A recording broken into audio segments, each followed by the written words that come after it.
화생방 훈련을 단 한 번도 한 적이 없는 보직. 재입대해야겠는데.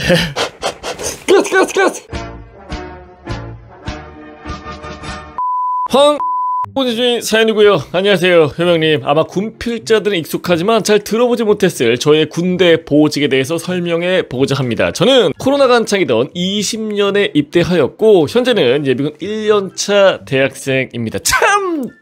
사실 군대 갔다 오신 분들 화생방 하면 훈련소나 신교대에서의 화생방 훈련만 떠올리는 경우가 많은데 어느 정도 관련은 있지만 실제 군생활은 그런 훈련과 거리가 먼 편입니다. 사실 자대 가서까지 화생방 훈련을 많이 하진 않죠. 저 같은 경우에는 자대 가서 유격 훈련 2번 했기 때문에 2번 플러스에다가 교육 훈련 2번에 총 4번 하긴 했습니다만 뒤질 뻔했어요. 참고로 저의 보직이 화생방 제독병임에도 불구하고 코로나와 전역전 휴가 덕분에 군생활 내내 단 한 번도 화생방 훈련을 한 적은 없었습니다. 화생방 제독병인데 심지어 이 훈련을 한 적이 없었다는 겁니다. 혹시라도 부대에서 이걸 보고 계시는 화생방 부대 간부님들 애타게 시켜주시길 바라겠습니다. 적어도 화생방 부대에서는 이런 거 많이 해야 될 거 아닙니까? 일주일에 한 번. 몸에 모든 구멍에서 물이 나온다는 그 훈련, 저는 체험한 적이 단 한 번도 없었다라는 점을 다시 한번 강조드리며 진심으로 감사할 따름입니다.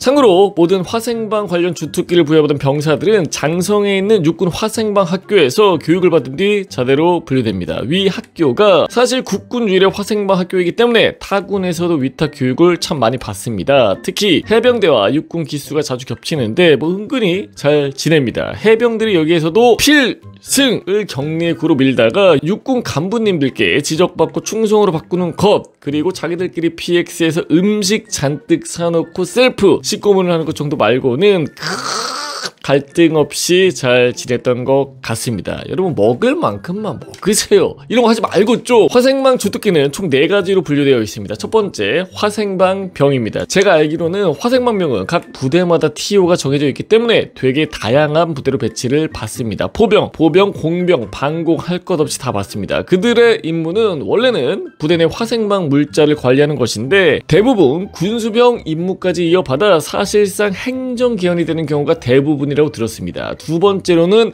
연막병입니다. 사실 이 친구들은 말 그대로 연막을 터트려 주는 게 주 임무인 걸로 알고 있습니다. 특히 장갑차와 연계하여 훈련을 많이 진행하는데 옆 중대에서 근무하긴 했지만 갈 일이 별로 없다 보니 볼 일도 많지는 않았네요. 그러니까 뭔가 연막병 친구들은 뭔가 꾸릴 것 같은 느낌이 들고 터트리고 그냥 본인이 숨으면 되는 거 아닌가? 나중에 수거하고? 아니면 사연 보내주세요.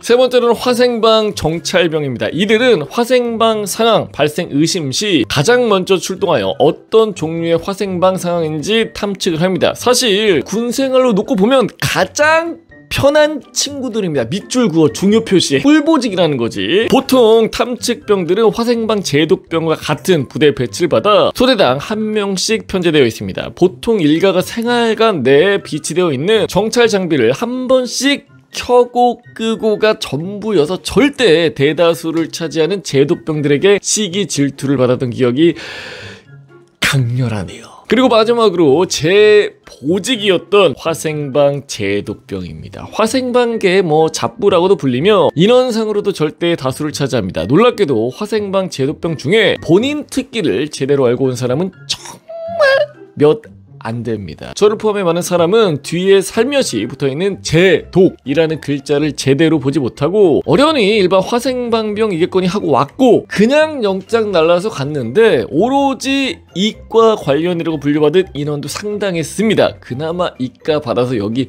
온 거야. 문과 받았잖아. 나처럼 최전방과 개 추운 데서 이렇게 떤다. 화생방 제독병들은 대부분 사단 예하 화생방 지원대나 군단 예하 화생방 대대로 분류받아 군생활을 합니다. 제 경우에는 전방 대대였음에도 불구하고 인원이 200명 정도 되는 크지 않은 부대였습니다. 그래도 사람들이 도대체 제독은 뭘 하는 거냐라고 자주 묻는데 제독은 말 그대로 독을 제거한다는 뜻입니다. 어렵게 생각하지 마세요, 여러분. 전시상황 시 적의 화생방 공격으로 오염이 된다면 화생방 제독병이 출동하여 독을 제거합니다. 저희는 3가지를 제독 기억하도록 훈련을 받았는데 바로 지역, 장비, 그리고 인체입니다. 아마 인체 제독소는 다들 군 생활하면서 한 번씩 들어봤을 수도 있습니다. 바로 화생방 방호복을 입고 텐트 치던 게 바로 저희입니다. 덧붙이자면 2021년 초 훈련병 샤워 관련 인권 침해 뉴스를 기억하신 분들도 계실 겁니다. 그때 제일 먼저 결정된 것이 저희 부대에서 훈련소 파견을 나가 이 인체 제독소를 활용하여 훈련병을 씻겼습니다. 그리고 화생방 부대의 특징인데요. 먼저 타 부대보다 여군의 비율이 상당히 높습니다. 가장 큰 장점 아니에요?